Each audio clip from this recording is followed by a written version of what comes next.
when I imagined this situation, I thought there was going to be a podium here. So if people would be patient if I'm talking slow. It's been a long day. I've known Dave for a very long time, so this gets long and people are hungry. Give me the old Apollo change pulling off the stage. So my name is Fishback. I've known Dave for a real long time. I'm one of the two best men, along with his brother Jimmy here. As Andrea's dad said, Jimmy was the one who hooked these two up. My brother just hooked me up with them. Hot ladies. Got a good brother here. So pretty much I've known Dave since I was like 5 years old, and you figure the first like 5 years of your life, don't remember anything. So I pretty much known Dave as long as I could remember. I'm not going to give a big speech about our friendship or whatever. Dave's a good guy, obviously. We all know Dave, you know he's a good guy. Those of you who were here with Andrea's family, obviously she wouldn't marry some scoundrel. She's not desperate or anything like that. For Dave's family, no offense, the only reason I say that is because nothing I will do will be able to outdo Mr. Rosko. So as far as Andrea's family and everyone who doesn't know Dave or whatever, if anything I say here, just kind of like, obviously he's property owner, a tax. So, like I said, I met Dave in 1st grade. I started at St. Damien. I lived in Oak Lawn, and I knew we were going to move out there. For my mom, we were going to move out there. So she would drive me out to Oak Forest for school every day. And I remember this vividly to this day. We were driving back to Cicero Avenue to go back to Oak Lawn. And I saw at 151st and Laramie, which is like a main intersection in Oak Forest, I see a tan Grand Marquis pulling up, and I see Dave getting out of the car, and what I assumed were his grandparents at the time. I'm starting to see like someone I knew. I'm like, oh, I told my mom, I'm like, Mom, that's my friend. And she's like, yeah, okay, whatever. Dave, as a 1st grader, was about as big as I was as an 8th grader. I'm like, no, really, he is my friend. Found out that he was my friend.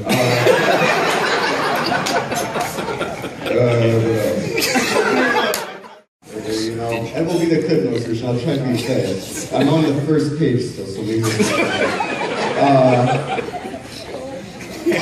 you can go all night.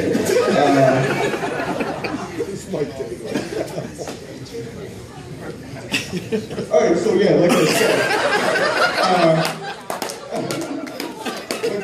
I was rolling up to Dave's house and I saw him getting out of this Grand Marquis. And my initial assumption was correct, that it was his grandparents he was with. So, before I go on, I would just like to stop and say, you're going to come away from this little talk with a couple things about Dave. He likes to throw stuff at people unnecessarily. He likes to yell at people unnecessarily. He likes to drive like a psychopath. A lot of stuff like that. But also he's a guy who was always putting his hand in the proverbial cookie jar, but he never gets caught with his hand in the cookie jar. Anyone who knows his law knows that's like his calling card. But anyway, before I go on, I'd just like to say that Grand Marquis and Dave's grandparents, aside from those things about Dave that I just mentioned, you'll probably come to see that the whole family is very important to Dave and his family in general. So, as I mentioned, that car, that Grand Marquis, was Dave's grandparents at the time. And so pretty much from that's the first time I saw him, and pretty much from that time on, every time Dave's grandparents were there. And long after we graduated, Dave's grandparents were picking his siblings up from school and see my parents and everything. And you know, from the time, like I said, their family's important and all of that good stuff. And Grandpa Rosko and Grandma Rosko were around always from the first time I ever met them. To this day, and unfortunately, Grandpa Rosko isn't here. Somewhere he's yelling at the referees. But I think it's very, you have a very special guest. It's fitting. Grandma Rosko's been here for all the mundane, picking up Dave from school, seeing us get in fights in front of his house, all this stuff. So I think it's only fitting and a great thing that Grandma Rosko.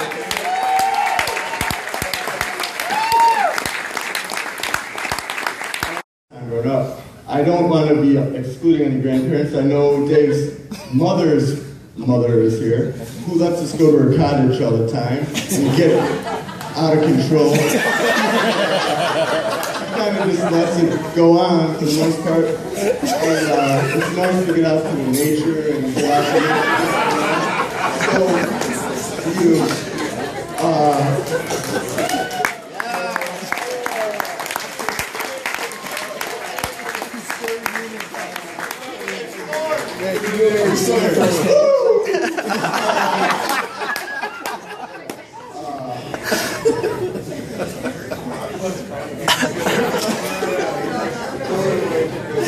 more stories. Fooled by Grandma Rosko's parents. If anyone, she'll lay the smackdown on him. She's obviously been keeping Mr. Rosko, Grandpa Rosko, and Dave in line for a long time. She's obviously a tough woman. I think the same could be said for Mrs. Rosko. She's very nice, but got to maintain some law and order. So, okay, back to before I started getting out of his grandma's car. And at the time, like I said, he's a big guy. And I'm sure he's told you all about his illustrious grammar school sporting careers. And for a less accomplished man, someone who beat when they were 14, someone who had nothing going for him as a police blotter, if you were to hang your hat on your grammar school pitching and basketball career, that would be, I think that'd be justified. Dave was one of the best players from the south side to the south suburbs. He was part of one of Merritt's highly heralded recruiting classes, but unfortunately, there were problems. Criminals, people like to party work too hard. Dave will tell you himself, no offense, man.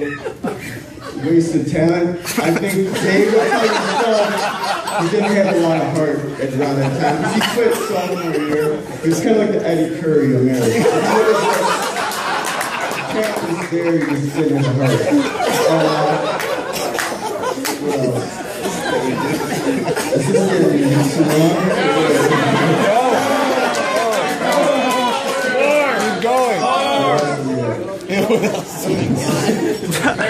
Oh, also too, I was talking about Dave's basketball career and baseball career.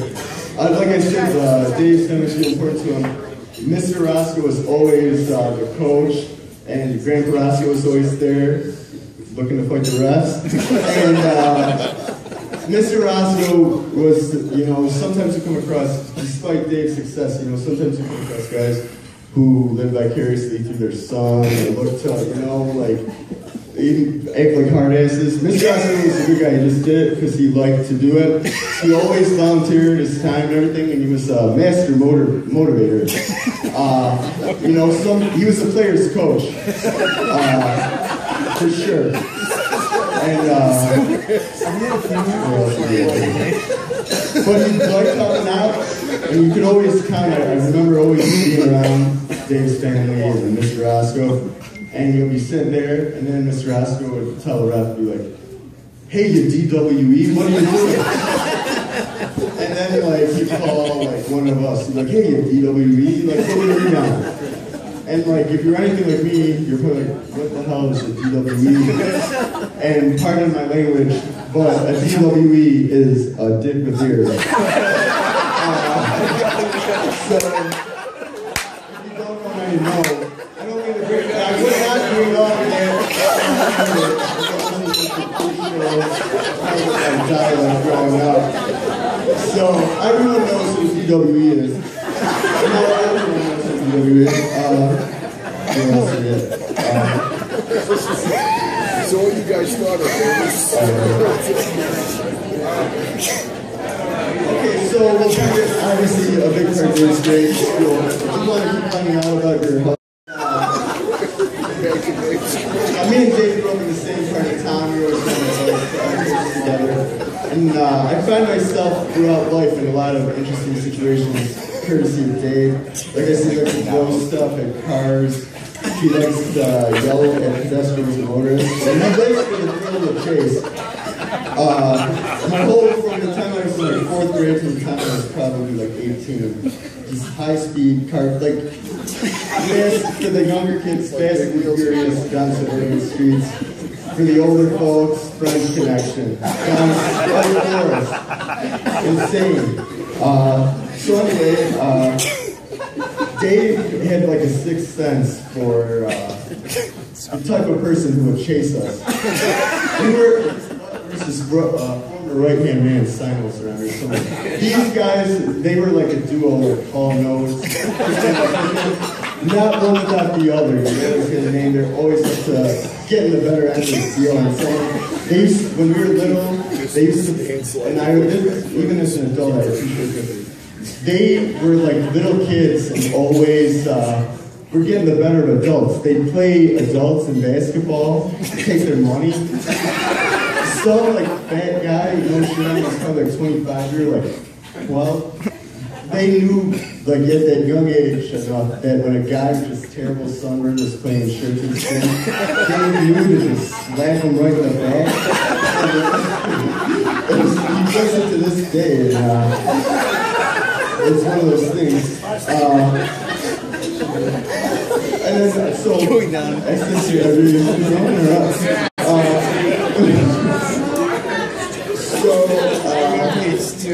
So another thing, I said Dave knows how to pick him out. Like, he always used to mess around on my block, and I'd be like, what are you doing? Like, my dad's gonna kill me. But on his own block, I gotta give him credit. He had no problem if the person was on his own block, who was on my block, or on anyone's block. He just messed with them.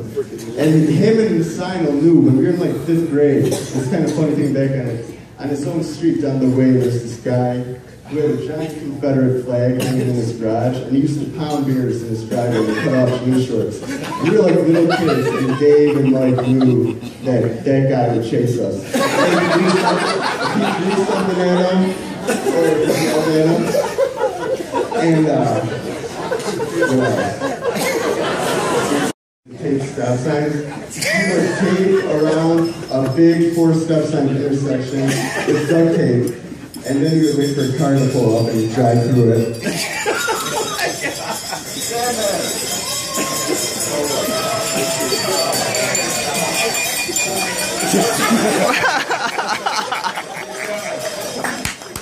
Keep rolling. Yeah, keep going. More. So this would go on, and then they would people that would take their car and chase us right back to his parents' house.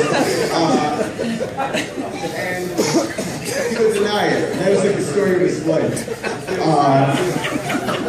Then we got alright. We gotta hurry it up. No, I'd say the main longer. High school. We want more. Maybe another time, folks.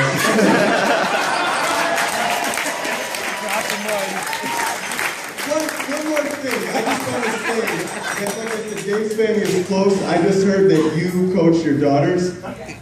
When your families get together, and you and Mr. Rosko are coaching Dave's and Andrew's kids, hopefully not in St. Mike's like traitors, but you will know when Mr. Rosko calls the ref at DWE, you're going to know. I have a great daughter, and